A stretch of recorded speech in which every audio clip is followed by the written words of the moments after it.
All right, everyone, welcome to our Leash Reactivity 101 seminar. I'm really happy to be here today, and I hope that you guys are, wherever you are, safe and at home and are taking care of yourselves and using this time to learn more about a serious problem that many of our dogs have, which is leash reactivity.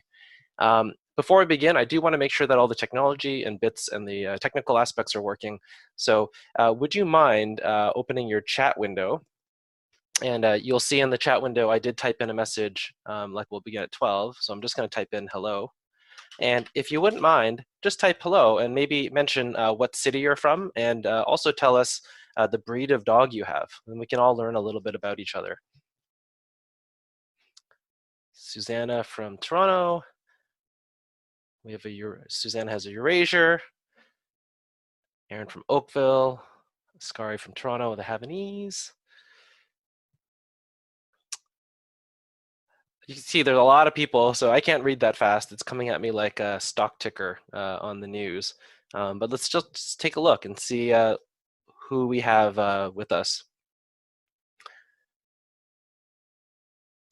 We have some folks with rescue mystery mixes.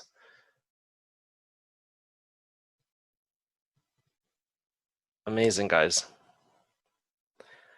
With such a large group, I can't open it up to actually having you guys talk, but it makes me feel really happy to know that a lot of us are all from Ontario, so we're all in the same boat for the most part, and all kinds of dogs, ranging from purebred dogs to mixes. And I see some of my clients. So hey, Krista with Malta, and nice to see you virtually, and thanks for joining.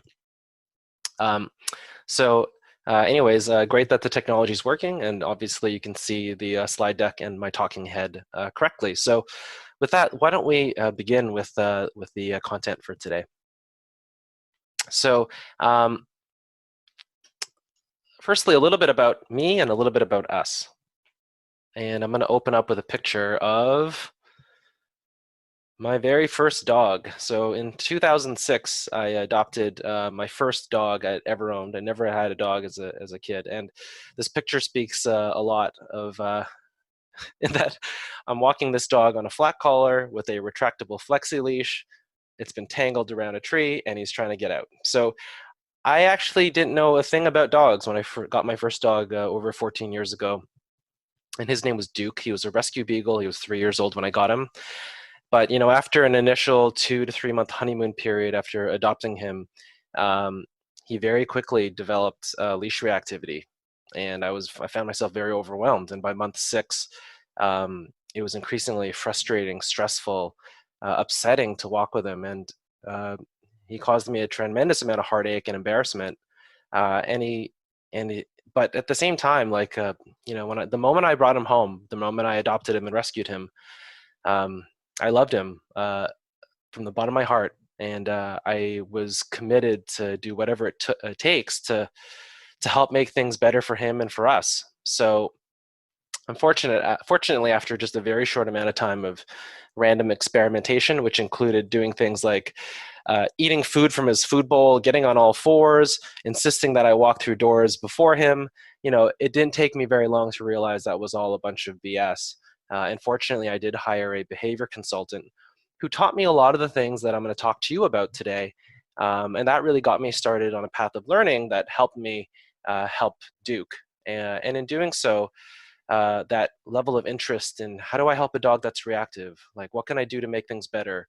What is fact versus fiction? That put me on a path of learning that culminated in 2009 with me formalizing my training by enrolling in the Karen Pryor Academy. And I was one of the earliest graduates of the Karen Pryor Academy in the Toronto area. And in 2010, I started When Hounds Fly dog training. And it's because of Duke, my first rescue beagle, that all this really happened. And originally it was just me, but our team slowly grew, and over the years our team changed. And at this point we have 3 Karen Pryor certified academy training partners on staff. We have multiple certified professional dog trainers on staff. We have 3 locations now in Toronto. This was the month that we were supposed to open our Queen West location, but it's not a matter of if, it's just a matter of when we get to open those doors. And to date, over 9,000 dogs and their families have taken classes with us. And we are continuing to grow, although obviously grow differently in times like this. So enough about me. Let's go over the agenda for today's presentation. We're going to begin by defining and operationalizing what leash reactivity means, because depending on who you ask, it means different things. So I can't draw a picture of what leash reactivity looks like. So we want to actually define what the problem is, or what the behavior issue is, so we can understand it better. Then we move into discussing general principles regarding behavior modification. When we're trying to change the behavior in an animal, it's important to not just know specifically do this, do that, do the other, because then you might end up sitting on the floor on all fours trying to eat a cracker on top of your dog's bowl because someone said that that made sense to do. Or you might be wasting your time doing things like having your dog sit first before you go out the front door because someone told you to do that. If you understand general principles, you'll be able to quickly discern what is fact from fiction, what is logical and makes sense, and what is really just silly. And from general principles, we get specific techniques. So for sure, we are dog trainers. It's a mechanical skill. There are observation, timing, and physical skills that we have to get good at to help our dogs. So I will present some material on that. And besides the actual training component, there are a ton of supporting tools that should be added to your toolbox so that you have the best likelihood of success when you work with your reactive dog. And the format for questions today is I want to push back all questions till the very end. But what we're going to do is we'll open it up by a chat. So the chat window is where I'll be able to field questions. So before we get into definition, I'm going to actually just back up. I'm going to try playing with Zoom. This is my first time running a Zoom webinar, and I'm going to attempt to open up a poll where I want to get a sense of like collectively what the group looks like, because there are now over 150 folks that are dialed in. So I'm going to launch a poll, and what I'm curious to know is just background information. Did you get your dog as a puppy, so meaning like 8 to 12 weeks old, or did you get your dog as a rescue, meaning like 6 months, a year, or in my case with Duke, 3 years? So I'm going to go ahead and launch this poll. It should pop up on your screen, and by clicking, we should get a real-time view into like what the mix of our attendee population looks like.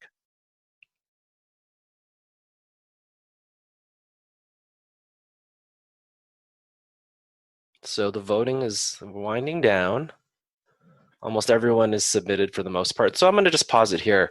So with some fluctuation, it's almost 50-50. And in fact, a greater number of people that are on the call today are actually people that got their dogs as puppies, meaning 8 to 12 weeks old, versus, we'll just say rescue means slightly older than that.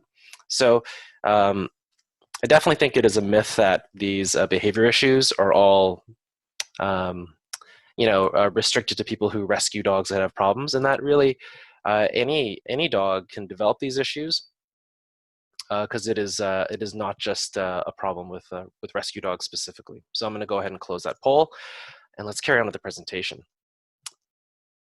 Oh yeah, so here's sorry, now I'm sharing the poll results. 58% puppy, 42% rescue. So pretty interesting information. So back to the definition. So let's define reactivity. So what is reactivity, and what does it even mean? So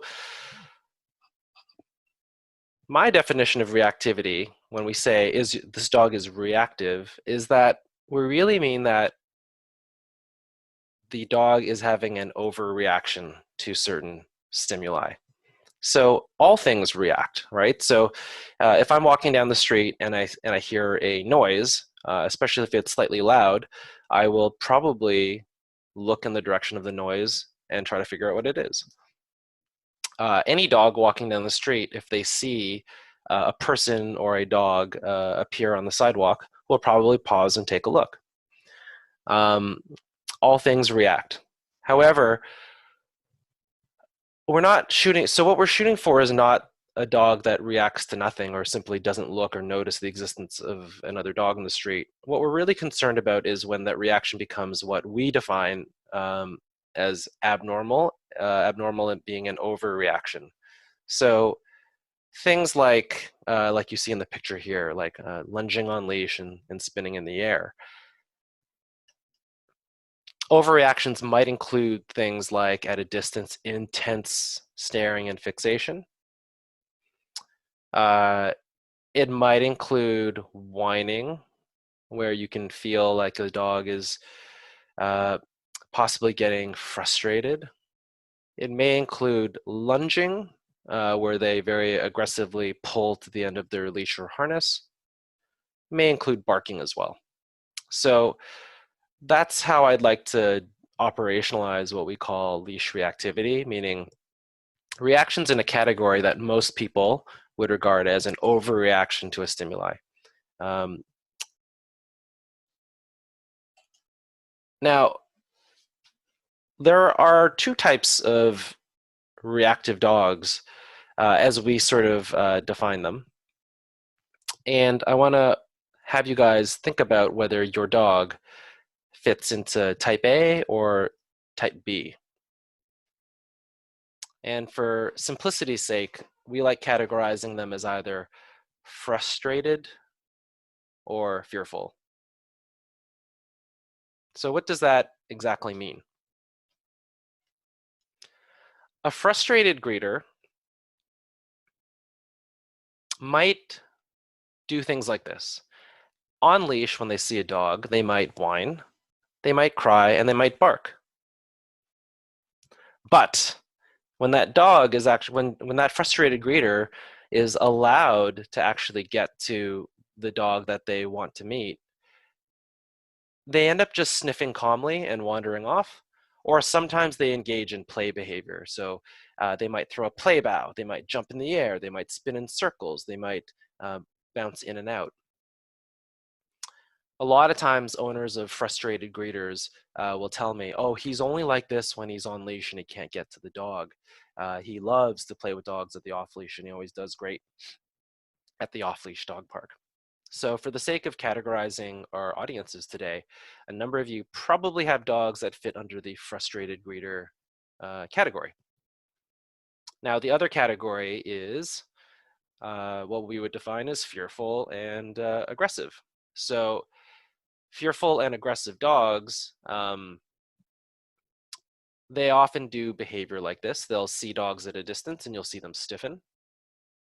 They'll freeze and get very still like a statue. Their posture often, they sort of posture up and their chest puffs out and they lean forward. And they may give either whale eye or a very hard stare. Now, if a fearful or aggressive dog that is leash reactive actually is allowed to get close enough to the other dog, what you will often see is an escalation in aggression. You will see things like air snaps where the dog lunges and bites the air near the other dog, or perhaps even does a bite where they make contact with the other dog.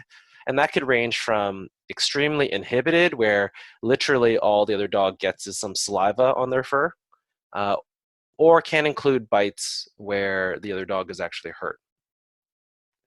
And generally speaking, when I ask clients about their dog when I'm working with them, a common characterization is they'll say, well, you know, Sparky's usually okay with other dogs off leash, but generally speaking, Sparky's not good with all dogs. In that they're also likely to sometimes get into scraps or arguments with other dogs, whether they are on or off leash. So I have, I'm curious again. I'm going to use this poll technology. I'm going to throw out a poll and I want to ask the question. Just give me 1 second. Oops, wrong poll.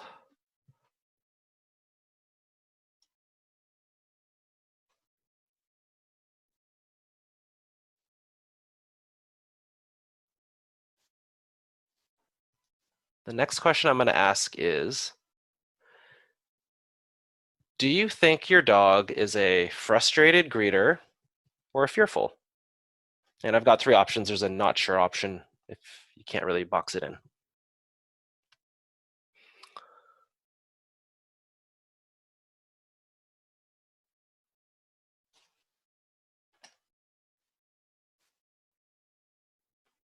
All right, we're pretty much done. And the results are pretty interesting as well. So I'm going to end the poll here and share it.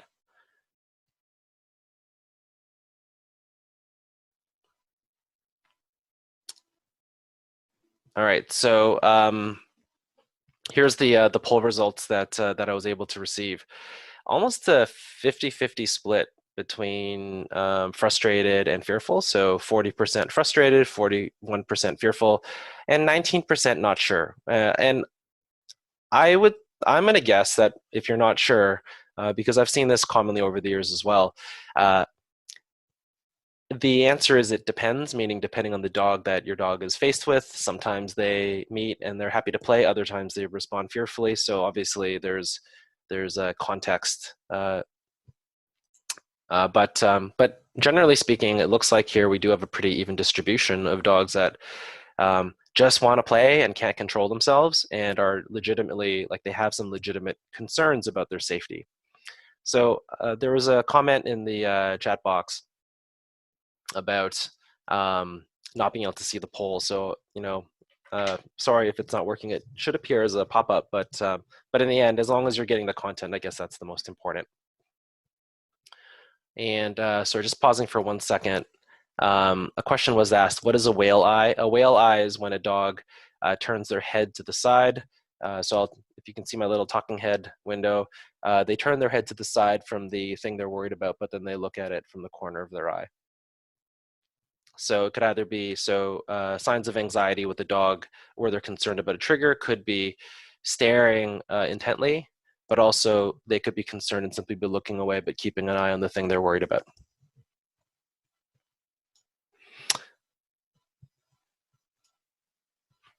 All right, so let's look at this picture here.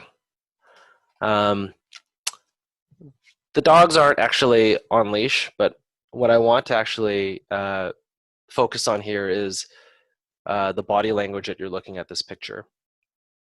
And people often ask this question of me, like, why, I don't know why my dog became reactive. He was fine for months and months, and just all of a sudden, he started snapping at dogs that got too close, and I have no why. He's never suffered any trauma. He's not a rescue dog. He's never been attacked by another dog. Well, trauma can create fear. And a lot of times when our dogs are actually experiencing fear, if we're not really careful about watching their body language, we may just simply think everything is okay. But our dogs actually might be in very scary situations. So this picture, which probably happens like dozens of times a day at any off-leash dog park in Toronto, actually shows this this beagle mix here, quite terrified for his or her safety. You can see that the dog is giving whale eye, right? See how he's turned, the beagles turn their head to the side and is like side eyeing the ridgeback. You can see, just look at the eyes around the dog's face. It shows a lot of worry. The ears are being pinned back, I mean, for a beagle. And the head turn away to try to diffuse situations, diffuse tension between him and the ridgeback, and the other dogs too circling. So even getting into situations too frequently where a dog is overwhelmed by many other dogs is enough of a situation to create negative associations with being restricted or swarmed by dogs in close quarters. And as owners, if we expose our dogs to, or put our dogs in situations like this over and over and over again, and we're not paying attention to it, like what you are basically doing is creating trauma that can cause leash reactivity down the road. Looking at this this little cartoon, which was illustrated by Lily Chin and was commissioned by a Karen Pryor Academy trainer in Japan named Miki Saito. Um, it's just a little cartoon that explains like how dogs can become fear aggressive. It starts with an owner that has good intentions, wanting to socialize their dog and have their dog meet all kinds of friendly dogs on the street, but not paying very, very close attention to what their dog's body language is saying. So in the cartoon, you can see the dog backing up slightly, a look of worry on the face, same as that beagle. But the owner's like, no, no, it's okay. Like, go, Sparky, go meet this friendly little wiener dog. And your dog is probably thinking, what are you thinking? I am scared. You are completely oblivious to my body language. And you've also got me tied up on a leash and I can't run away. So it doesn't take too many exposures for this poor dog to learn that they are trapped, they have no help. Their attempts to communicate to the other dog, I am uncomfortable here, please leave me alone. All the subtle communication is ignored. And usually when they hit adolescence, so when hormones are high and they are physically larger, they start learning to resort to aggression. And that comes in the form of lunging, barking, air snapping. And for the first time ever, this dog actually has a sense of agency and control over their life and their safety. For so many months, this dog was not listened to, neither by the owner nor the other dogs. And finally, at last, the answer. The answer is aggression. It works. The other dog runs away, or the other dog's owner pulls their dogs away. And at that point, they say, oh my God, your dog is so aggressive. You should get some training for your dog. Uh, you're confused, and your dog says, phew, dodged that bullet. Now, this is further compounded when the owners react aversively. So, out of embarrassment, social embarrassment, because their dog dared protest the fact that another dog was infringing upon their personal space, the owner then starts scolding or sternly asking their dog to sit, or calls them a bad dog, or any number of things, which further creates bad associations with that context. And it doesn't take very long, like the cartoon says, to for your dog to learn it's actually better to bark way earlier and avoid getting allowing the other dog to get too close. Next time when I see a dog, I will bark and growl much earlier. And this really is the genesis of fear-based reactivity in dogs. Now, I don't have a slide for the frustrated greeters, those of you that are in the 40% bucket. I think you know, though, the frustrated greeters who just want to play look exactly like the fearful, aggressive dog. They whine, they bark, and they lunge at a distance. Their experience is fundamentally different. The reason why they can't handle the sight of a dog on leash is they lack the ability to wait patiently to get to what they want. They lack impulse control. And when you are keeping a dog from getting to what they want and they lack impulse control, frustration manifests itself in behaviors like barking, lunging, and whining, which to other owners is scary and is probably scary for you as well. But here's the crazy thing. If you allow a frustrated greeter to remain this way and allow them to repeatedly get frustrated, eventually they will turn into an aggressive dog because that frustration morphs into feelings of animosity towards the other dogs over time. So now that we've defined like our operationalized leash reactivity, so it is an overreaction, typically looks like barking, lunging, and whining, pulling on leash. And we've sort of defined what can cause it and what the motivating factors behind them are. So for the frustrated greeter, they just want to get to play. For the fearful dog, they just want to be safe. Let's talk about general principles that we need to employ to help turn these things around.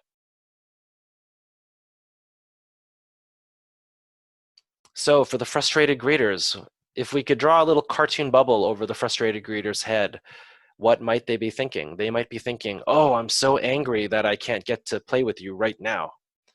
Again, we can't look in their brain, but we might describe how they might be feeling. We could propose that they might be feeling very aroused. They might be feeling very frustrated.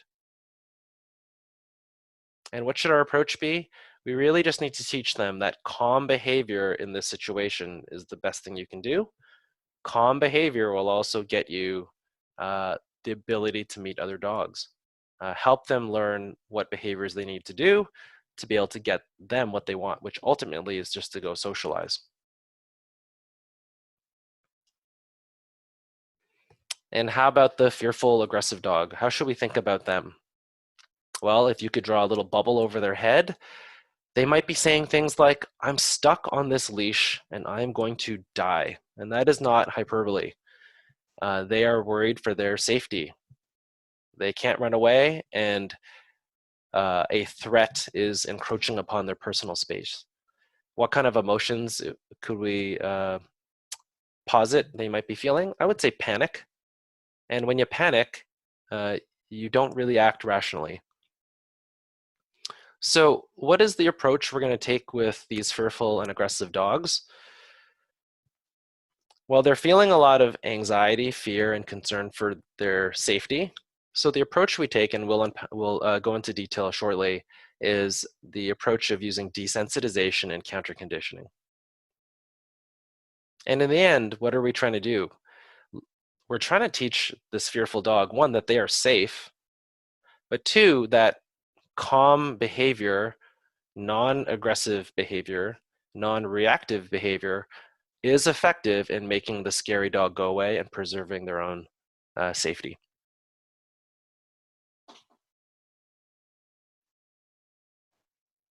So I threw a big word at you, or phrase at you, desensitization and counter conditioning. So we definitely have to unpack that and go into great detail.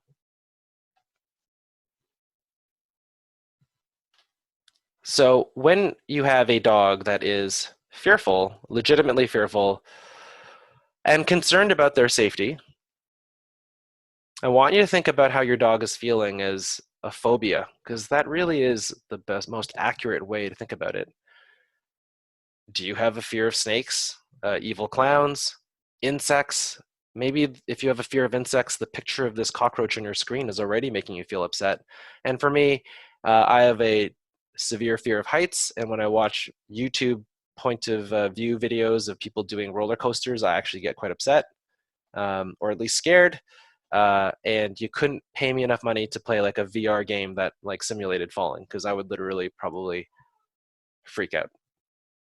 So your dog has essentially a phobia or concern or anxiety about allowing dogs to get too close to their space. That is the motivating reason behind their choice, or reaction rather, to bark, lunge, and snap in some cases. So if we're going to fix something that's rooted in anxiety and fear, then the correct approach is to focus on changing emotional responses. That's how you're going to get the best results for a dog whose behavior is rooted in fear. Because if I can convince a dog or a person that spiders are safe or that heights are safe, then that person isn't going to get sweaty palms, feel faint, and develop a knot in their stomach when put in front of these particular triggers or stimuli. Even better, is it possible to actually turn your dog who's fearful of other dogs and actually convince them to actually feel happy and excited when they see a dog on the street on leash? And the answer is in many cases, yes. We can actually change emotional responses from one extreme of fear and concern to the other side, which is joy and elation, through the principle of counter conditioning.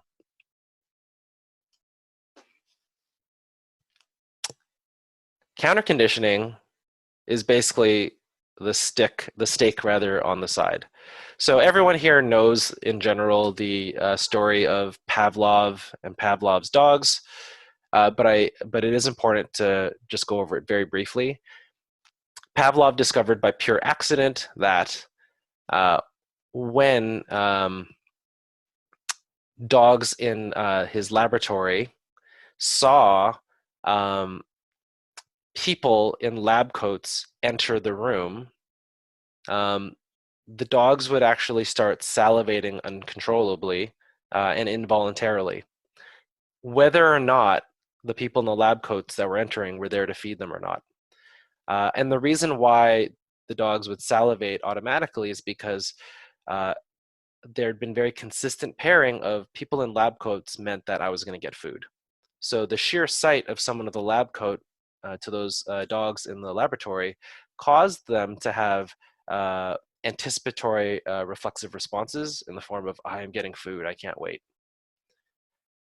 So that's the role of food in training, right? So the reason why when we work with clients, we insist, so not just suggest or recommend or do it sometimes, we insist that every time a dog with leash reactivity goes out for a walk, the owner has a giant treat pouch full of basically steak so that conditioning can occur, because it requires you to be able to give your dog food at the sight of dogs on the street to do counter conditioning.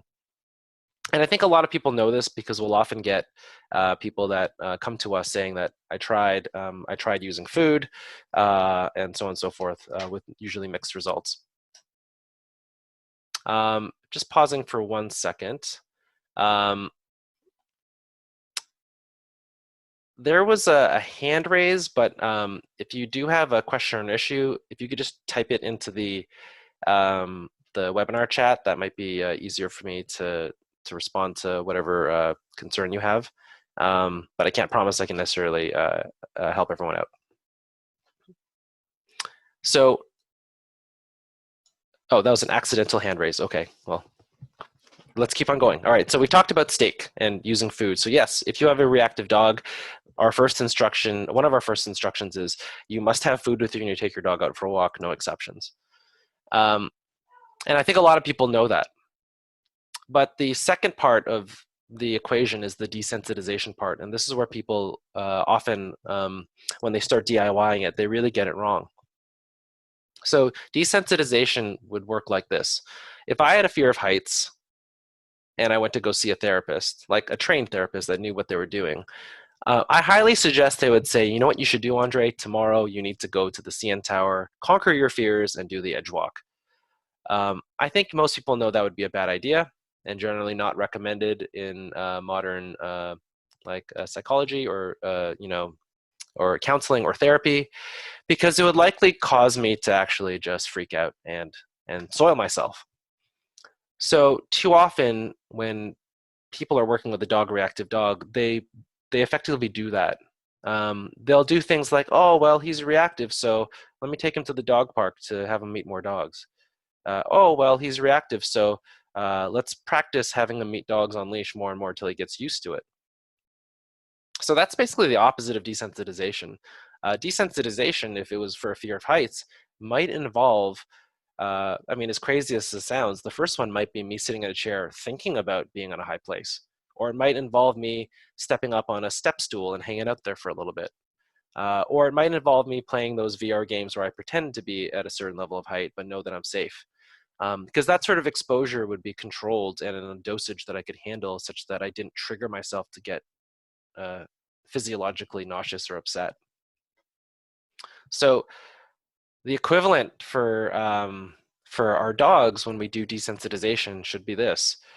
If my dog blows up at 21 feet away from other dogs on leash, then I must commit to keeping my dog 22 or more feet away from dogs while I'm working on desensitization. And if I'm committing to doing counter conditioning, then I must commit to pair the appearance of dogs on the street for my dog with yummy, delicious steak or chicken hearts or hot dogs or cheese or whatever really excites my dog. That is the commitment that owners engaging in this training and behavior modification must do. And those two tools put together are extremely powerful.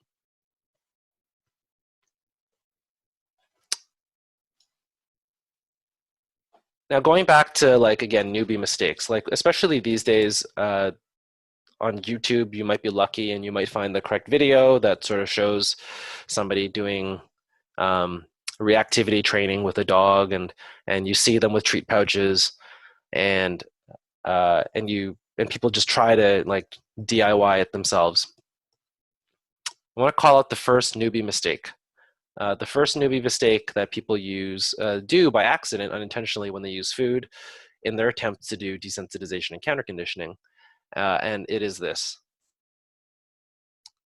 We are not using food as a distraction. We do not use food as a way to get your dog to not notice the other dog on the street. We do not use food as a way to keep your dog looking at you so that the other dog just passes by and you manage to dodge that situation. And you might be asking, well, why? Because in all those cases, if I do that, then my dog does not have a reaction. Well, here's why, and this is very important. For desensitization and counterconditioning to work, the one common element from all the therapy stories I described, whether it's heights or public speaking or swimming, like going in the water, or bugs and critters, is that the learner who we're trying to help has to actually be experiencing and fully aware of the fact that they are in a situation where there is a trigger. Meaning, I have to, as part of my therapy for heights, I would have to actually put myself in the situation where I am aware that I'm at a height. So when owners, for example, use treats as a way to blind, for example, their dog, so they simply are too busy eating to notice there's a dog walking by, there's absolutely zero exposure to the trigger we're trying to get them more comfortable with. So in the end, all that happened is your dog just learned to eat food, and no therapy or exposure or improvement would work. So there is a question, and this is, does this apply if the dog's trigger threshold is surpassed? So we'll table that question because we'll get to it. So thanks for that question, Rebecca, and promise so that'll be covered very soon. So so basically, don't distract your dog with food. If you do, then you should be aware that in that moment or in that specific repetition, you are not technically doing any desensitization or counterconditioning. Yep. Here's the danger. So that's like one potential downside, or one downside of this newbie mistake of using food to distract. But the actual even more nefarious and dangerous mistake people make is they actually teach their dog to become afraid of food. Or depending on what you've been taught to do or what you picked up through other trainers or through self-study, you can actually teach your dog to become afraid of their name or the cue, watch me. And actually, going back to me in 2006, newbie mistake, I actually taught my dog to get scared of his name, and I'm going to explain how to avoid this problem. So the newbie mistake might be this. You've been instructed to go out on the street with your dog with your treat pouch full of hot dogs or steak or chicken, and you're walking down the street and your dog is busy sniffing or just being a relaxed dog, and you have better eyesight and you look up and you notice that a block away, a dog is coming. But your dog has not noticed yet. So you want to get ready. So you call your dog over. Sparky, come. Sparky, come. Sparky, sit. Sparky, watch me. Oh, good boy, Sparky. And then you start feeding your dog for watching you. As the oncoming dog gets closer and closer, that owner allows their dog to come right up on your dog's butt. And midway through eating a treat that you fed your dog notices there's a dog right next to him at zero distance and freaks out and has an over-threshold exposure. And then typically what happens is the owner goes, "Oh, I'm sorry, I didn't know your dog wasn't friendly." Oh, or they might even say, "Oh, train your dog, lady," or whatever. But anyways, the situation ends, but I want to describe what actually happened in terms of what your dog learned. The conditioning sequence that occurred in that scenario is the stimuli was, You called your dog's name and asked them to sit and watch you, and you fed them. And then what happened after your dog did that? A frightening trigger appeared right on your dog's behind. Your dog will learn very quickly to be very suspicious of you calling their name, asking for a sit, asking for a watch me, and eventually they'll start becoming very anxious when you start feeding them because they've learned that these things are the predictors of something scary. So this is the absolute most terrible newbie mistake you can make. Feeding your dog or calling your dog or cueing your dog before they have noticed the trigger, because you will actually end up making your dog more fearful of more things, and you'll actually not improve your dog's level of comfort around other dogs. So avoid making that mistake so that you don't have to rename your dog like I did. So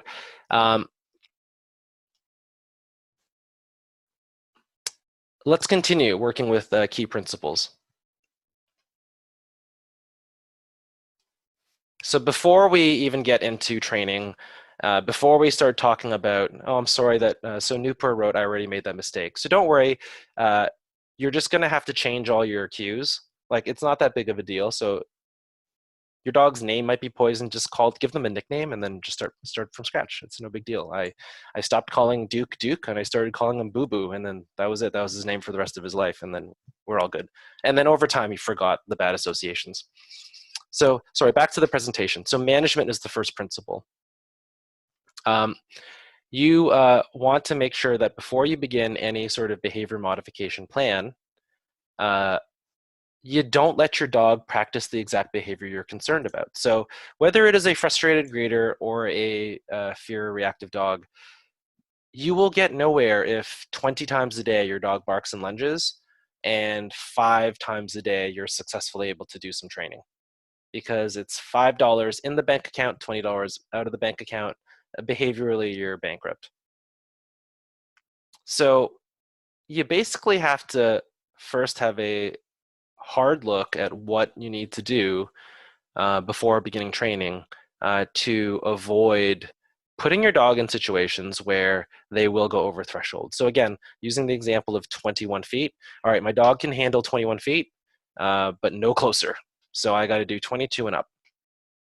So I might do things like choose to walk at slightly quiet times and quiet areas. So if I live, if I live in a condo and I know that 6 o'clock is, I mean, these days things are different, but let's just go back to pre-COVID-19 when things are normal. 6 o'clock is the worst time to be in the elevator. Well, then I might walk my dog a little bit earlier or later if I have that flexibility. It just reduces the number of dogs I'm going to run into. If I live in a condo and the lobby is a nightmare because, like, oh, you get to the ground floor and the door's open, there's 10 dogs waiting to go up, that's probably going to be a complete failure for my dog. So I will choose to get off on the second floor and then just walk in the stairwell. Like, so if I live on the 17th floor, just get off on the second floor and then walk one set of stairs, or just take the stairs if I live on the right level of floors. If I'm walking down the street and I see a dog coming towards me and it's a narrow street and there's no driveway or a lawn that I can like jump up on to give my dog that 20 feet of space that they need, then I will U-turn and duck out on the first alley. Or if it's a side street and it's safe to do so, I will look left and right and simply jaywalk and cross the street. And for my walk paths, I'm always thinking, like, what are my escape routes so that I can commit to that 20-foot distance that my dog requires? And I'll look at quiet streets and alleys versus main streets that may be tight. Now, in even more extreme cases, again, every person's situation is different. If you literally live in a place where the moment you hit the street, you will be bombarded with dogs 24/7, then you might consider just simply, if you have the luxury, going to the basement of your condo and then driving your dog to some place further away that's quieter and walk them there. Again, it depends on your specific situation and just how sensitive your dog is and how dense your dog neighborhood is. And that also includes things like just making like sacrifices. Like I, for a long time, never took Duke to get a coffee. Like it just became something that I couldn't do. I would have loved to be able to, time out outside the coffee store, run and get a coffee, and then go for a walk holding a cup of coffee. But that just simply wasn't possible. But that was required because management is number one. Preventing situations where your dog is going to go over threshold and blow up, that has got to be the first. Because uh, again, if you're doing 5 repetitions per day that are good and 20 explosions, you are getting nowhere fast. I would even suggest that if you did 5 reps that are good and 5 that are bad, you're probably not doing great either. Right on cue, actually, on my speaker notes, I do actually have to also talk about windows in the home, and a question was raised by Roberta. So my dog spends most of their day barking out the window at other dogs. This absolutely has to be addressed too. So you can, like, I would describe the window and looking out onto the street. So if you live in a condo and you have a window that looks out on the street where your dog is barking at dogs like on the ground floor, or if you live in a house where there's a bay window on the ground floor and every day your dog is sitting on that ledge relaxing and then barks whenever they see a dog, you have to implement a management strategy for that too. Because again, let's say your dog on a typical day of work barks at, I don't know, 40 dogs through that window. You're going to have a really hard time undoing that training when you get home. It's a no-win situation. So for windows, that might mean, can I restrict access to that room? That might be one easy way. Can I reconfigure the furniture in that room so that the dog can't actually get to the window? What if the window is floor to ceiling? Well, then that's where I would recommend, if you have a very open concept space where you simply cannot remove access to that window, the dog can't be compartmentalized, then that's where investing in privacy film that's not permanent. You can just mark sort of a stick privacy film to the window. That means that when they try to look out, it's frosted. They just can't see anything.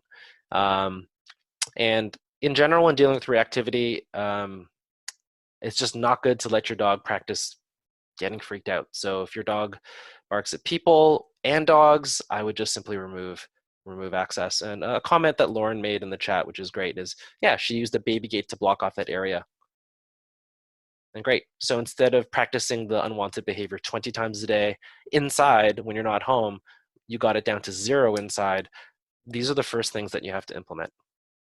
I mean, another analogy that I might describe is like, there's no point in engaging in any sort of behavior change of any sort if you're still practicing the behavior you're trying to get rid of. You really need to really turn off all the taps on the unwanted behavior by making sacrifices for your dog and acknowledging that there are some things that are not available and some inconveniences that have to be done to make this work. One other comment too that's definitely worth bringing up is we have the same issue from the car. Any suggestions? So reactive dogs will often see dogs on the street through the window when you're driving, and this could be you driving them to a park and they bark through the window. That can be tough. And again, this may or may not work for your dog, but things that have worked for some clients' dogs is if they are larger, well, actually, from easy to hard. If you have 2 people, one person can actually train in the car, depending on the situation, so that's worth playing with. If that's not possible, we'll often put dogs in crates in the car and simply put a towel over the crate so they just can't see. If it's a small dog, I would totally put them in a pet carrier and put them on the floor of the car seat so they just simply can't see. So again, these are all just management strategies for the most part. What can I do to make sure that the behavior we want to reduce cannot be practiced? All right, so we have to move on. So I'm going to talk about the next principle, which was raised already, is thresholds. So thresholds already brought up, and it is this. The threshold is the idea of like the ladder and how high it is. And if you're going to do behavior modification, you want to be operating in a low level of arousal. So very close to like calm and relaxed. So this is a chart that was commissioned by Grisha Stewart. And again, the illustrator is Lily Chin. So they describe the green zone as like loose body, soft mouth, just a completely relaxed dog. That's a great place to be working at in terms of distance from dogs. So for my generic example, that's the 21-foot distance or 30 feet maybe. Blue zone is still okay. That's when they've perceived the other dog and they're like ears up, focused, a little bit of air scenting, their noses twitch because they're just trying to gather information. Is this dog safe? What is this? Do I have to be worried? That's a great place to be doing your counter conditioning work at. These are the danger zones. So yellow zone is like on the edge, and that's why in the illustration there's a red line. Arousal level is moderate. Intent on trigger, meaning they're kind of locked in, but they can still respond to you. So disengages without help. So I'll just describe that as if you made a kissing noise, called their name, or said treat or whatever, the dog could still look away from that trigger dog, but it takes more than 2 seconds. They're starting to get stuck. So I'm already thinking, ooh, this is a little bit too close. Anything beyond that is you got to get out of there. So a question that was asked earlier is like, was about like, should we not use food to distract the dog when they are over threshold? So let's say, oh no, we got surprised and a dog jumped out of someone's car and we didn't notice, and now they're 5 feet away from us, and half a second later, now my dog is lunging and pulling. So we'll say that because of a surprise attack, your dog is now over his head. Should we distract with food in that moment? And my answer in that case is I'm gonna say no. And it's not because I don't want to give my dog a reward, or because I don't want to condition my dog to say, hey, look, a dog appeared 5 feet away, you still get food, we're still counter conditioning. It's not because I don't want to do that. It's just mostly likely because in that level of arousal, they won't take food anyways. Very few dogs will eat when they've reached that level. If they eat, they're barely eating, like the treats are falling out of their mouth as they're eating it. And I would probably suggest that the anxiety and fear they're experiencing in that moment is probably going to overwhelm the value of any conditioning that you create at that point by trying to feed your dog. So our recommendation is, if through our mistake or surprises a dog goes over threshold, your only course of action is to get back to shore, which primarily means increased distance, which basically means using the least amount of force possible, move your dog away. So pull on leash gently and then like create distance and go to shore. So that in the moment is what you do if you get surprised. That is really the only thing to do.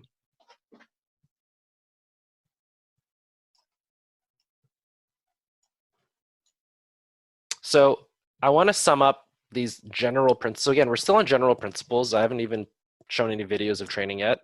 And if this was a live consult working with a client, I just want to make sure that they understand the principles first, and then we can talk about specifics, like what should I do here? What does the training look like? So we'll get to some of those questions like, what should I do? Should I pick up my dog? But the general principles are, whether you have a frustrated greeter or a fear-aggressive dog, you are dealing with emotions, fear, aggression, frustration, arousal. These are very strong emotions.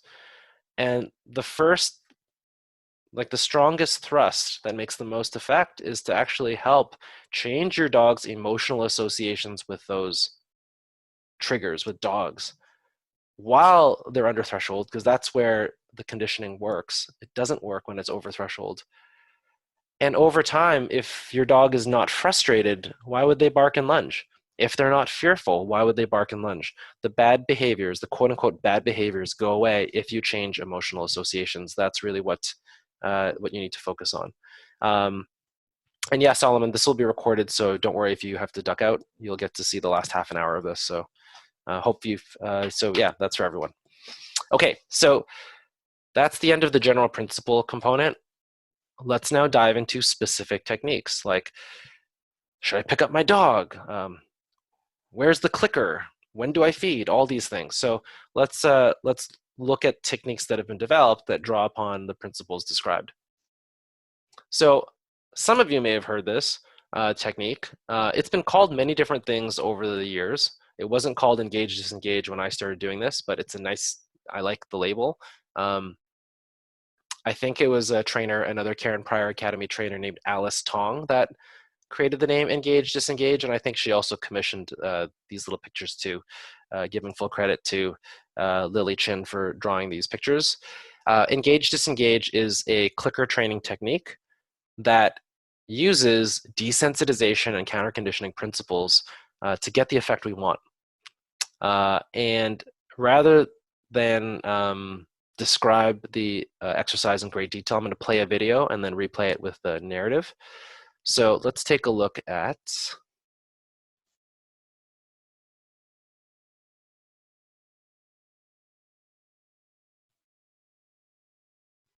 little Susie. And I'll replay it a couple times. It's a very short video. So Susie is a Jack Russell Terrier who was acquired as a puppy from a very good breeder, was super friendly up until a certain point where a couple of dogs really got in her grill and actually did frighten her, and that trauma became the origin of her sensitivity about dogs getting close. And rewinding the video, what you're going to see is you will see every single time the owner notices Susie noticing the dog that's walking towards her at distance. She will use a verbal marker and say yes, and then feed Susie a treat. So what we are pairing is Susie sees a dog, Susie gets a treat. That is at the core what you're going to see. So let's take a look from the top.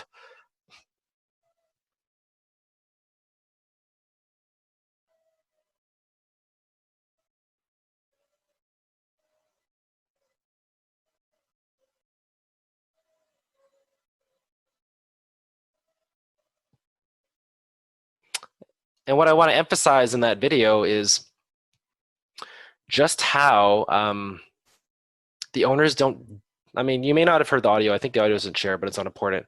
But the owner just stands there. Um, the owner just stands there. So the dog's job is to notice. And when the dog does the first move of looking at the dog, that's when the owner basically very calmly, very quietly just feeds the dog. It's not a very active training exercise. And we're definitely not trying to cajole this poor dog, Susie. Oh, stop looking at the dog. Watch me, sit, watch me. Our goal in exposing our dogs to triggers is to actually let them see it. So I'll show another video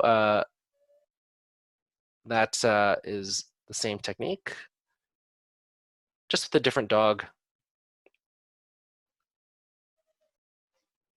This is a larger dog. They're wearing a halty, which might help with some control.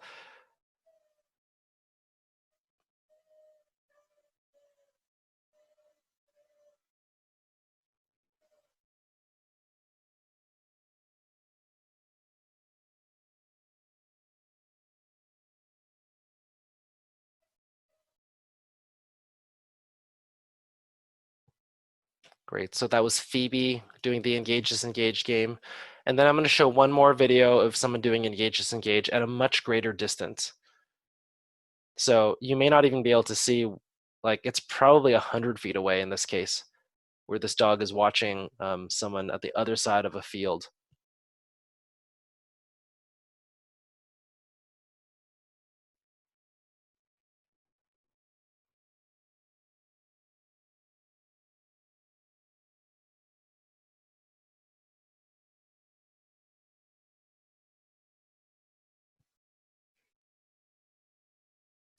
Since the dog was doing well, the owners are moving closer and closer, so not as far as earlier. And notice just how much time we allowed the dog to actually look. Like we're not trying to get them to look away, we're letting them look.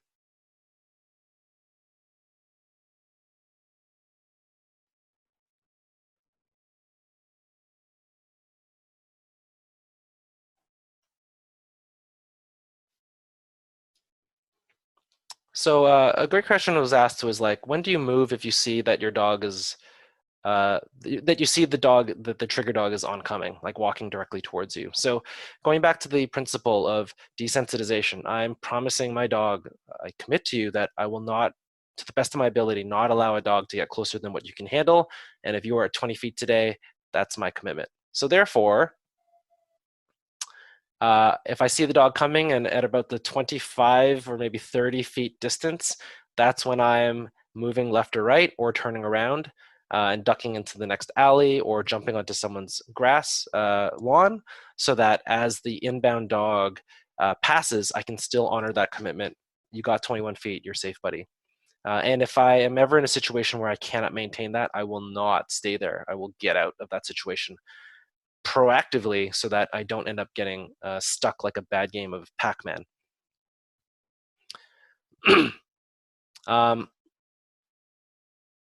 Some other questions too that I'll just answer because they are pretty relevant.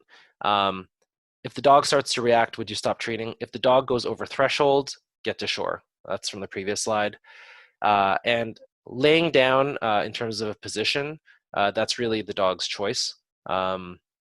In the end, it's probably better to have the dog be in whatever position they want. Most will probably prefer to stand, because if they stand, that means that they actually get to run away faster. I think asking your dog to sit or lay down is asking them to, I mean, that would be almost like saying, hey, look, I'm about to release a bunch of cockroaches on you. Why don't you sit first and then and put your hands behind your back? Like, I would actually feel a lot safer if I had the ability to move around, so we don't request or insist the dog gets into another position. And the last question that I'll mention before we go on is, what if the dog lays down as soon as he sees another dog? How best to move her away? So reactive dogs that lay down can sometimes be fearful, but usually they are frustrated greeters. The lay down behavior usually then culminates with lunging at the last second to try to get to play.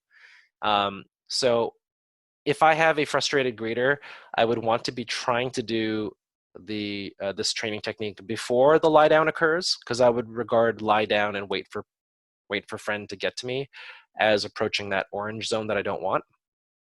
However, in the moment, if my dog is laid down and is planting, and there's a danger of that 20-foot threshold being crossed, then I will use escalating levels of invasiveness to get the dog to move. So least is calling their name, Sparky, come on, because that's just my voice. That's non-invasive at all. If that's not working, then I might use a small amount of leash pressure. So by that I don't mean like a tug or a jerk, but I might just pull as if I'm gently trying to like pull a boat to shore. Very gentle pressure. I might use a treat lure, right, just to get to shore. In short, I'll just continue ramping up the level of invasiveness that I use to create distance. That's always the key. But the intention behind escalating levels of invasiveness is not to use like force as a punitive or punishment method. Okay, so everyone's seen some videos of engage, disengage.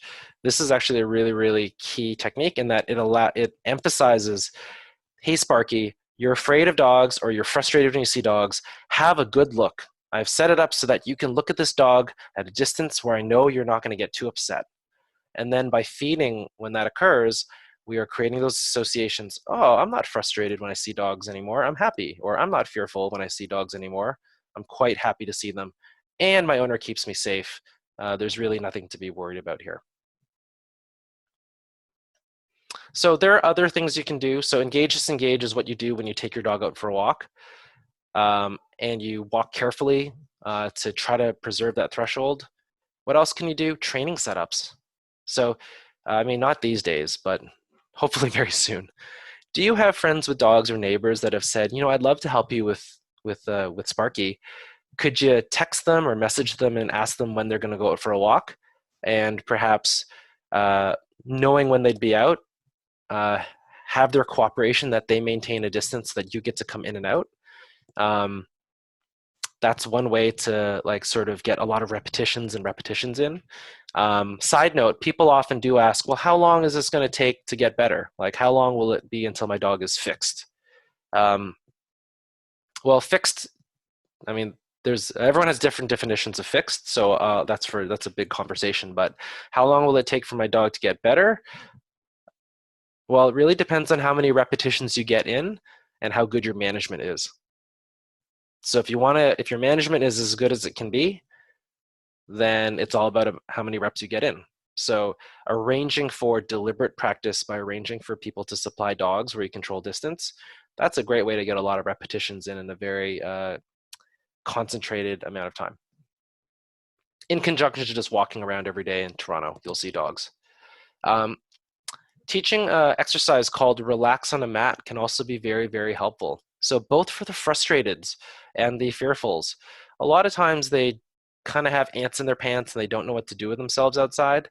As an adjunct, so it's not the core exercise. As an adjunct, teaching relax on a mat is a great exercise to do. I'm going to play the video so you can see what it looks like. And I'm just going to jump to the part that I'm just going to jump to some key parts. So at first, when you train a new skill, and just to give credit, this trainer I think is from New Zealand. She's absolutely wonderful. Her channel there, Rita Bola Lapinel. So relax on a mat, first trained at home, where the dog just learns to stay still on this blue towel, and the owner calmly rewards the dog for doing a very relaxed downstay. I don't think the second dog is super important. She just has multiple dogs. Then once the relax on the mat behavior has been practiced for a couple weeks in the home, then she takes that very same blue mat and starts doing it outside. So your dog actually learns like, hey, I can take a breath outside. I can relax in these environments.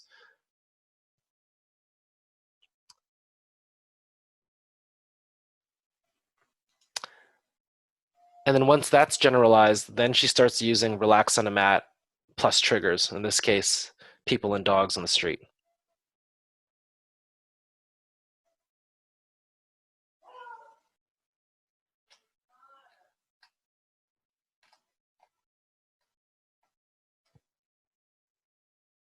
All right, so I'm going to pause here for a second because there were a number of questions that popped up in the Q&A box, and I want to try to make sure to keep this relevant for everyone. So one question was about, I live in a busy downtown street. You just get surprised by all sorts of dogs. Like I feel for you, depending on like Liberty Village can be really tough. Certainly some of the condos around Bay Street are really tough. Just the number of dogs, number of people, not a lot of space. I think it just boils down to like choosing quiet, like go to the alley of the building versus the front. Don't go at certain times. Just set them up so that it increases the likelihood of them being successful in not being triggered. There's no easy answers. And I will suggest that in some cases, it is nearly impossible. I'll just be very honest.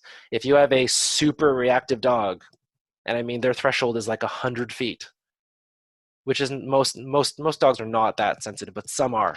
If you have a reactive dog who cannot handle a dog at 100 feet, and you also live in Liberty Village, then the probability of you being successful is a lot lower than if it was the opposite. So in some cases, it's very difficult, and I sympathize with you. It's not easy. Another question was asked, can we go back to leash reactivity for frustrated greeters? How do we manage impulse control?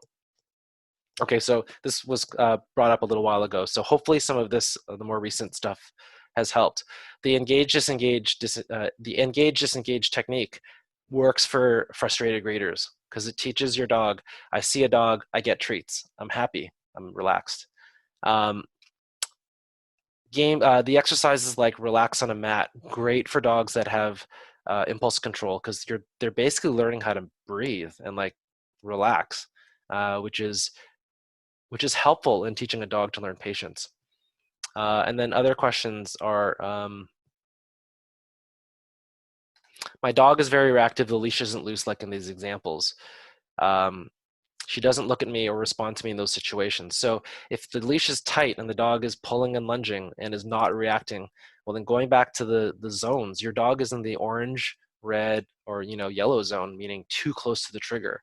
And then again, in very extreme situations, I have had clients with dogs that were reactive at 100 feet, and that's extremely difficult. And in those extreme cases, while working on training, that dog has very limited options for where they can go. But those sorts of sacrifices have to be made. There are a few other things that are coming up that could help in situations where your dog is super reactive. All right, so that was the video of the relaxation protocol. So I'm going to close that and go back to the deck. This is probably out of scope for an initial presentation, but I will mention it.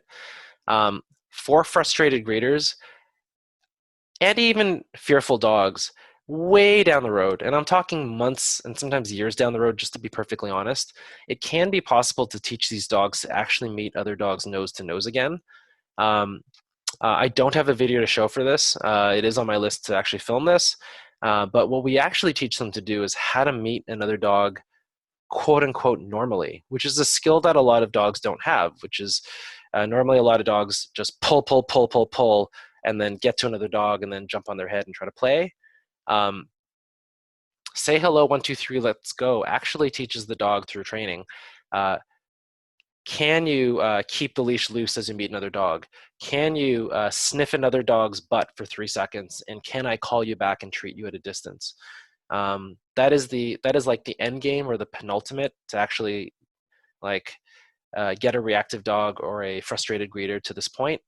Not all dogs or all owners can get here, but it is worth mentioning that this could be a final destination for some of our clients.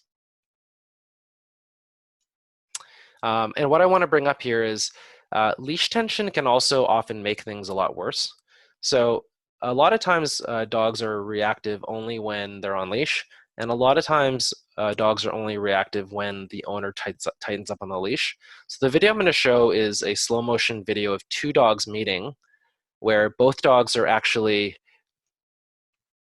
one dog is actually quite stressed and quite stiff, but only behaves aggressively when the owner tries to pull the dog away. So let's take a look.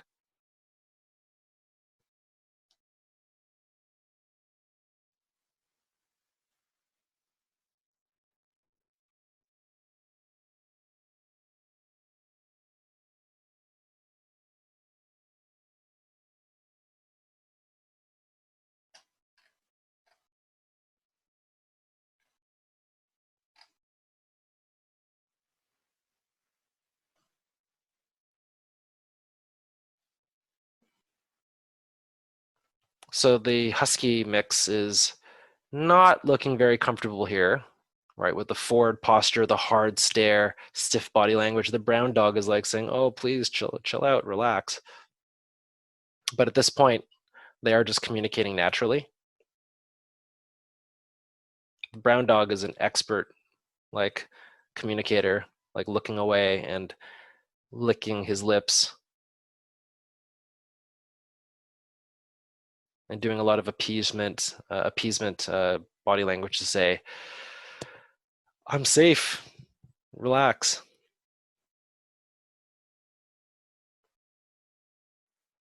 And the leashes at this point are still loose, both the huskies and the brown dogs.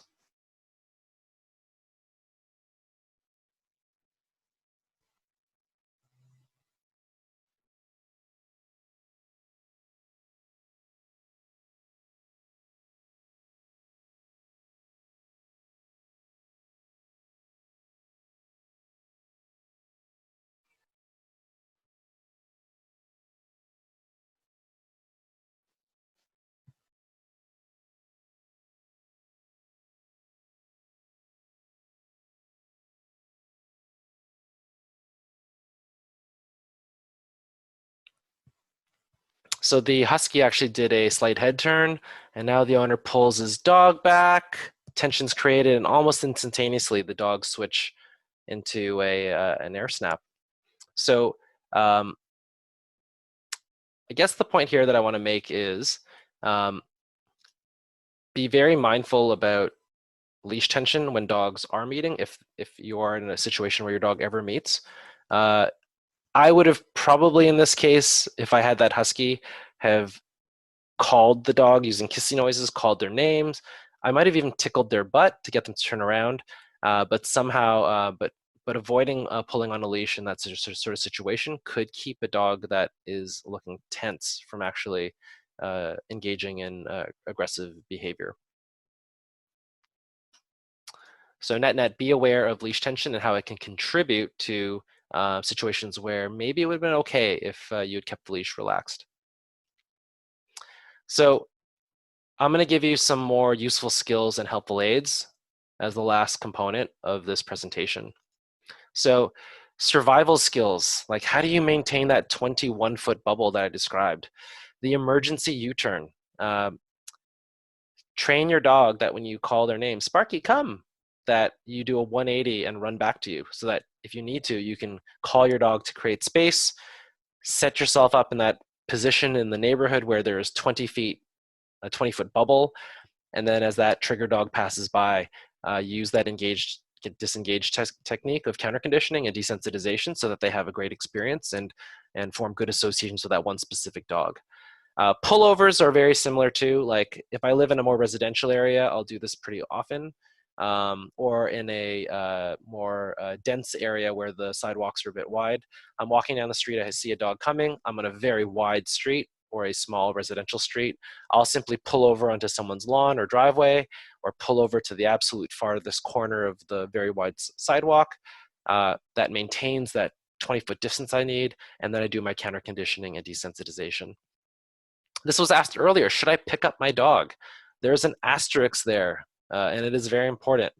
If I have a small dog, I would definitely pick up my dog to prevent an explosion or an over-threshold reaction. But I would never, ever, and I'll say this again, I would never, ever, ever, ever, ever in a million years pick up a dog that has gone over threshold, because you are basically asking for a facial bite.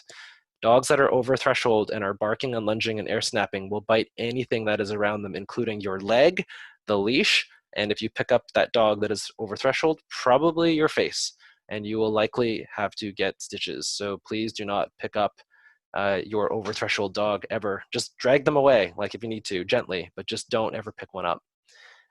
The hand Kong is another survival skill, and find it. Okay, so earlier in the presentation, I basically said, do not distract your dog, right? Remember that slide? Because you will either teach your dog to be afraid of food or you will get nowhere with your training. In a survival situation where it's a bad game of Pac-Man and I have nowhere to go, I can't pick up my dog because he's huge, then I will use the hand Kong or find it as a distraction method. And if I do that, I will, for example, put a handful of treats in my hand, hold my hand open like it is a Kong, and allow my dog to eat out of that hand for 5 seconds, 10 seconds, 20 seconds, 30 seconds, and then he's done. And then at that point, the trigger dog is long gone, so that I don't have to worry about him then seeing the dog after the fact and having that reverse order conditioning occur. Find it is the scattering of treats in the grass. It's the same idea. So if I know for a fact that trigger dog that is passing is not going to end up on my dog's grill, I will say find it and scatter 50 treats on the floor in the grass or even on the concrete. And my dog will spend the next 60 seconds cleaning up the treats on the floor. And during that 60 seconds, the trigger dog will pass. My dog will never notice it. So these are just a few examples of survival skills that trainers have invented and created, owners have figured out, that can be very helpful. Please don't forget my warning about the pickup. You only do it if your dog is under threshold and to avoid. You do not do it in response to your dog going over threshold.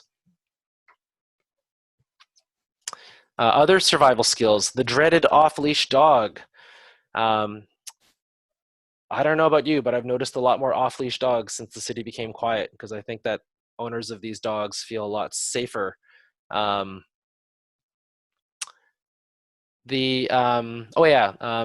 Lauren. So going back to the hand Kong technique, where you turn your hand into a Kong, a food tube is another way to get that same effect. That's a little less messy and a little more reusable. Using squeezable food that your dog can lick, lick, lick in lieu of a hand Kong. You could even use a squeeze tube as a way to feed your dog treats too, because it could just be look at the dog, squeeze, feed, look at the dog, squeeze, feed. That works really well. So going back to off-leash dogs, it's always been a problem. It's probably a bigger problem now. I feel for you, man. Like I've had it. I've had months where I would be working with Duke and he was making great progress, and some idiot with an off-leash dog would allow their dog to like be bounding all over the place on the street, and I'd be kind of SOL. I have had success doing some of these things. It has worked. If I see the inbound dog, I'll actually do a combination of these things. I may assertively posture. So I literally stand in front of my dog and I sort of do my best Cesar Millan impersonation.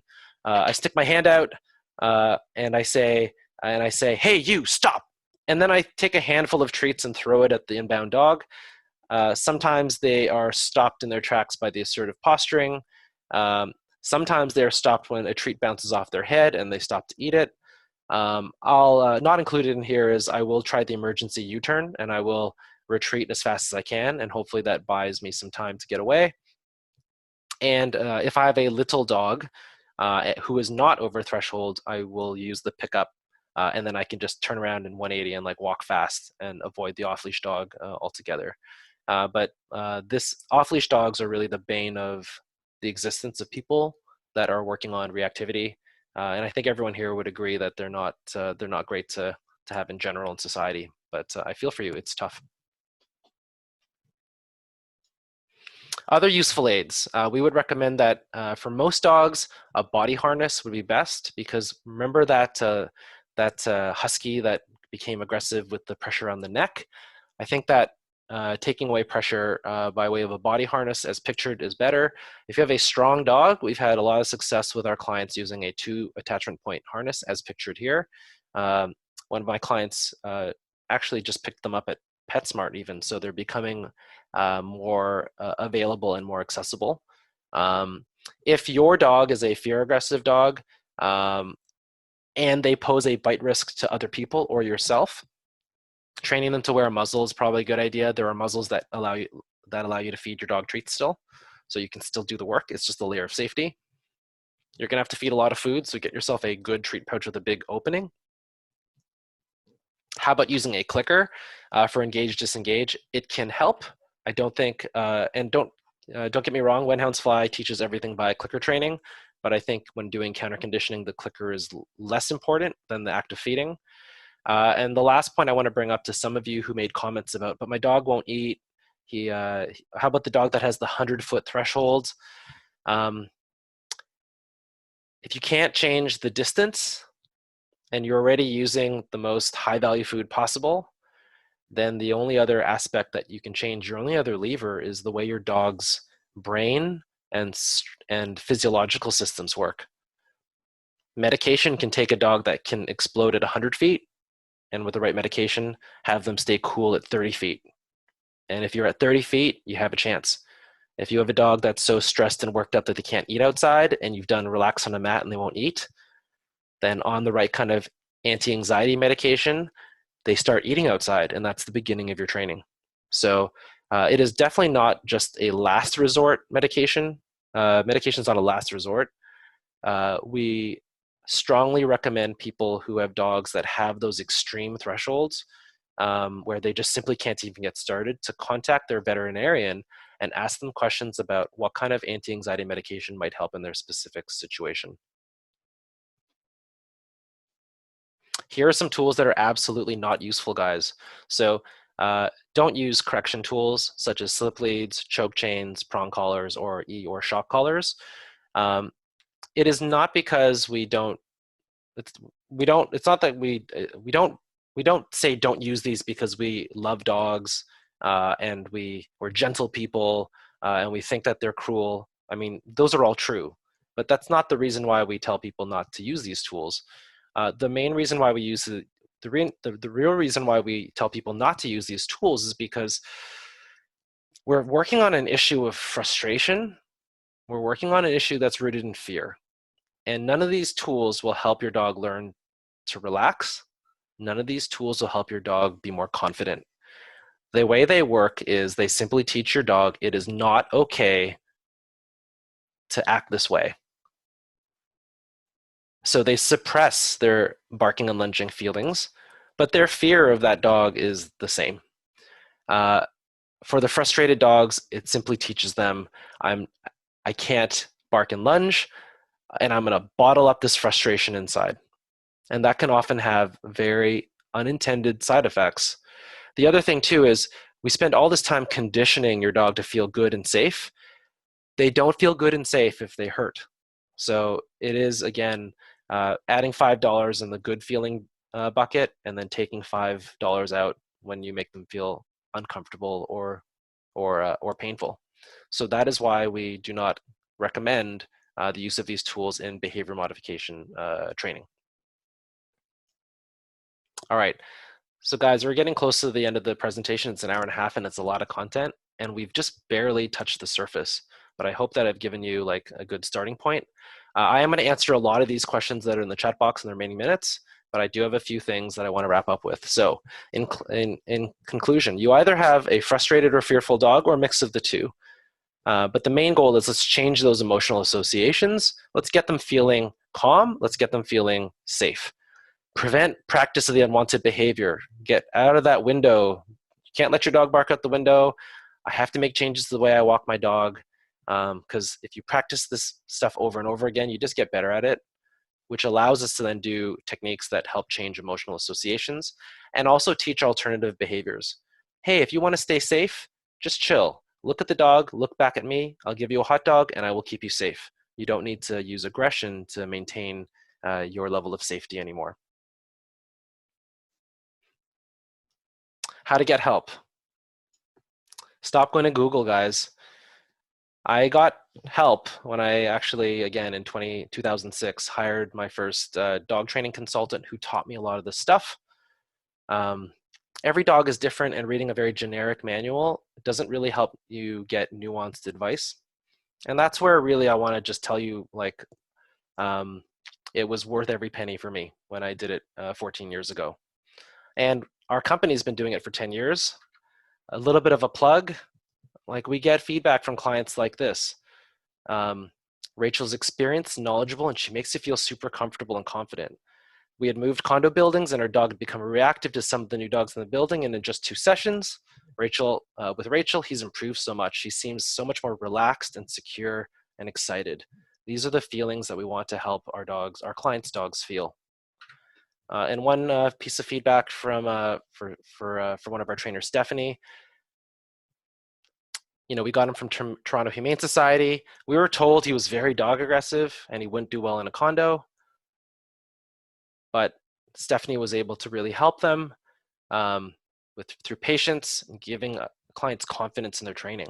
And lastly, a little plug for me. I'm the Beagle guy, so here's one of my clients, Beagle Jake. A year after our private sessions with Andre, our Beagle Jake sits on the front porch and watches dogs walk by without aggression, dogs that used to set him off at any distance. We continue to use food rewards on walks and have reduced fear-aggression responses to a rarity. He no longer guards the porch for the postman, delivery people, or when friends approach, and they get to keep their dog. Guys, thanks for joining me for the whole hour and a half. I'm 1 minute over. I'm going to spend the next 5 minutes answering some of the questions that have in the box. If you need to go, obviously you can peel off and this will be recorded. Thank you so much for, and you'll also get the email to the link for this presentation. Thanks so much for participating today, and I wish you the best of luck working with your reactive dog, because I know what it's like and I know how stressful it can be. And I want you to know that there really is hope. And I hope that this has helped you, and I hope that our team can help you either through phone consults or working virtually, or hopefully very soon in person.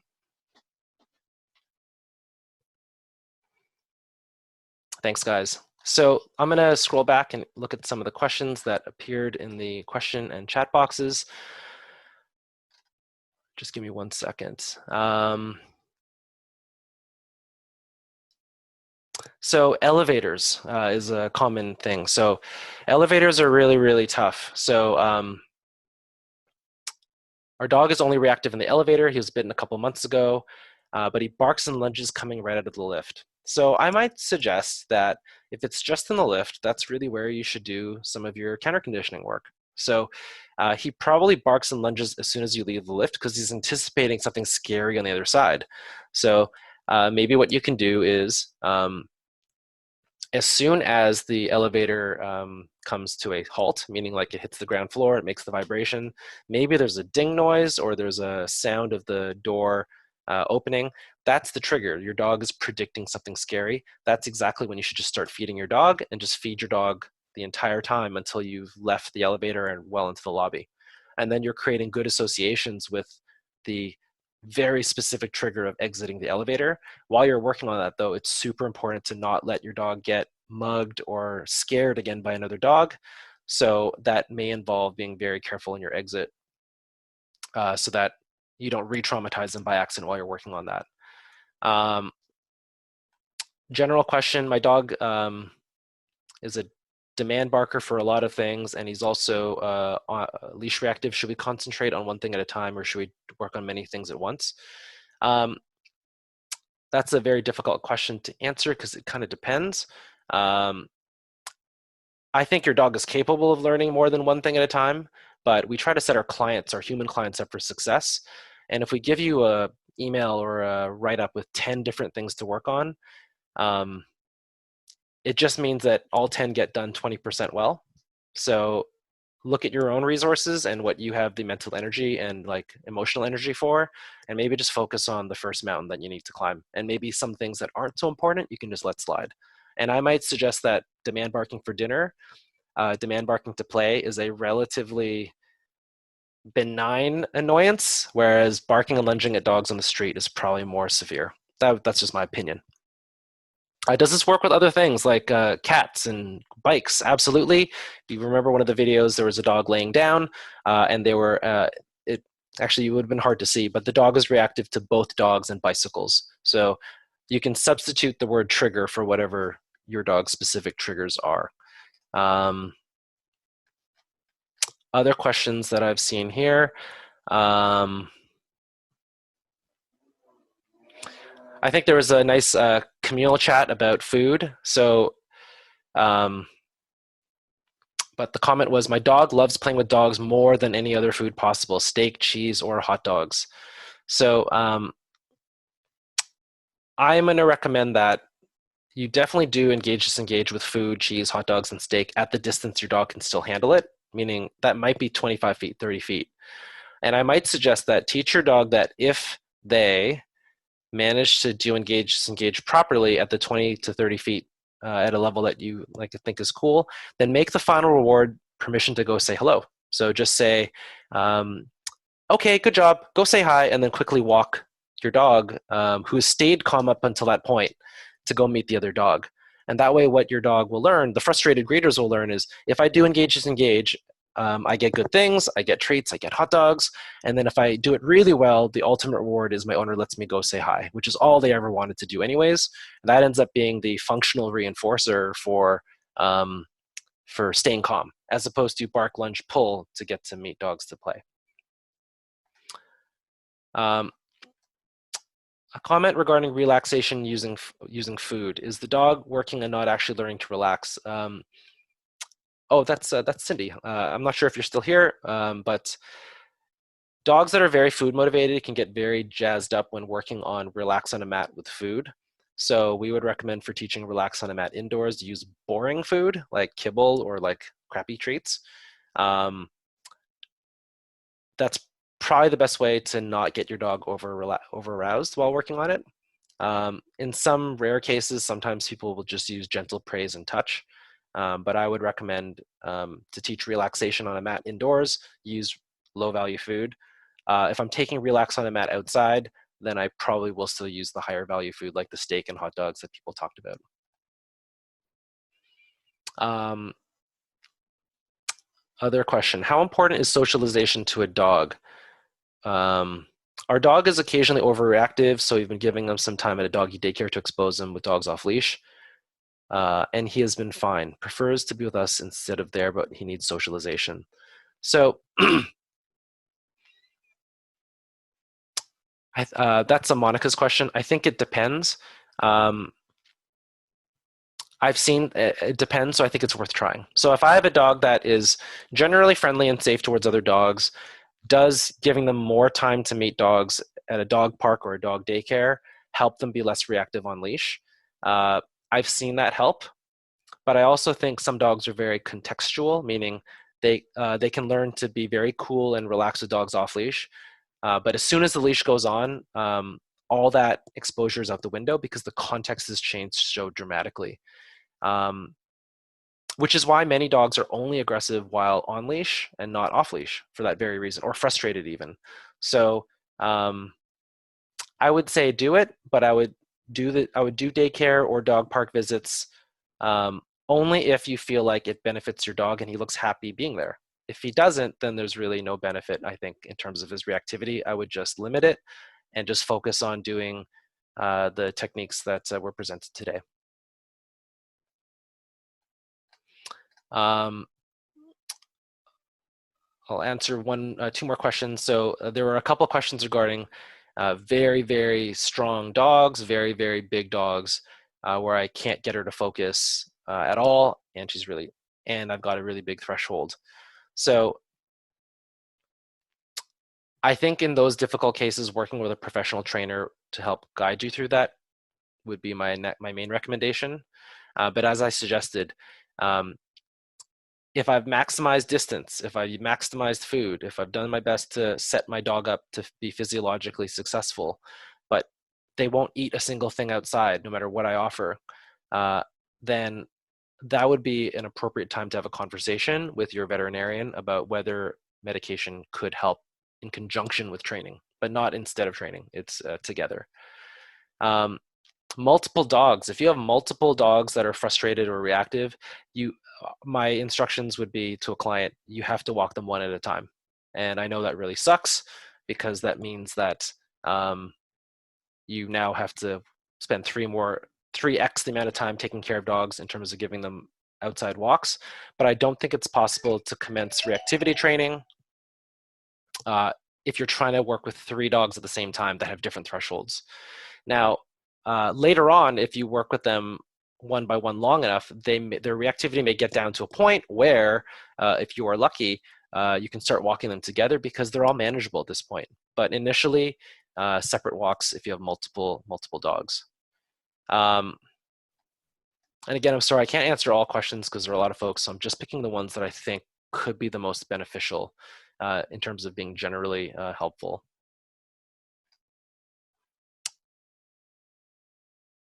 Um,